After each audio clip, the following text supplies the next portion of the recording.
Hey, what's up guys, Torx here, and for today's video, I wanted to welcome you guys to our channel first.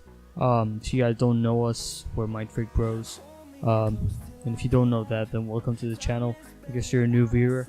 But for today's topic, I'm going to be talking about top 5 graphics cards you should get in beginning of, early 2017, Q1, Q2, if you're not in a hurry and you can build your PC in summertime, then I really think you should wait for Vega and what it has to offer. I think Nvidia has something up their sleeves as well, but we just have to wait. But starting off the list, at the number 5 spot, we have the GTX 1050. Now, it was a really hard choice for me, to be honest with you guys, to pick between the GTX 1050 and the RX 460. There is a $20 price grab generally, between them, but I think you should go with the 1050 because the performance is better from what I've seen on the charts. And I think it's like 126 for the EVGA model. I think that's the MSI. I'm not really sure, but it's 100 for the RX 460, and for the performance gain, I think it's worth it. But if you're on a strict budget, you should go for the RX 460. For sure. There's a $20 gap, and I think you can save that towards your RAM or a better processor. But moving on to the number 4 spots, we have the RX 470. Now, I was very confused on which one to pick for the number 4 spot because you have 2 graphics cards competing in this area, RX 470 and the GTX 1050 Ti. Now, usually you can get them both at relatively the same price, but I just think the RX 470 is better because of the performance gain, and I think you should spend the extra on it, to get the RX 470. And moving on to the number 3 spots, we have the RX 480. Now hear me out.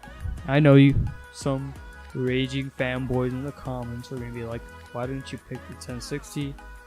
That's because the driver support.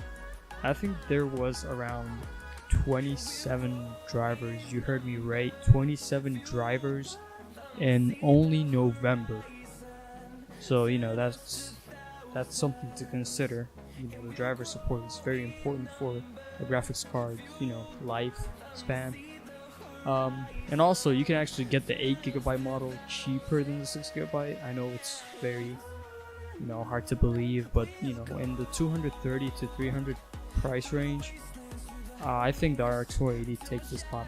And if you have enough money to spend, putting them in Crossfire can actually yield GTX 1080 performance, but I never really recommend Crossfire because you should always go for the single fastest graphics card if you have the budget to do so. Great, moving on to the number 2 spot. This is for the 1440p gamer in mind, GTX 1070. Now the GTX 1070 costs around $400 or something more. Depends on which variant you get. If it's for the win or whatever. But I think the cheapest one you can get is like 360, 370, somewhere around that price. This card is really designed for 1440p. Unlike the last generation 70, the 970, that was mainly towards 1080p. This one is towards 1440p, especially in modern games. Older games, I think you can run at 4K. I think Battlefield 4 you can. But for current games, to run them at the max details, I think you should stick to 1440p. Or competitive games at 144 Hz, that works out too. So moving on to the number 1 spot, the king of them all, the GTX 1080. Now I think y'all saw this coming, but I just had to mention it. The GTX 1080 for its price gives killer performance. It's overkill for 1080p, it's kind of overkill for 1440p, but I think it's mainly aimed towards 4K. Even though it can't play, you cannot play all games at 60 frames per second, every detail on max. But if you're willing to turn down some settings and play at 4K, I think you can get somewhere around that or even more. But I think the cheapest model for that is $580, the Armor Edition. I was about to order that, but I just went for the Win Edition. The dual BIOS there had me, So once I get my hands on it, I am actually going to be doing a build with it and a review. So you guys just stay tuned for that. But in my opinion, this was my list for early 2017. This is just my opinion, so don't get mad over it. Thank you guys so much for watching, and stay tuned for next videos.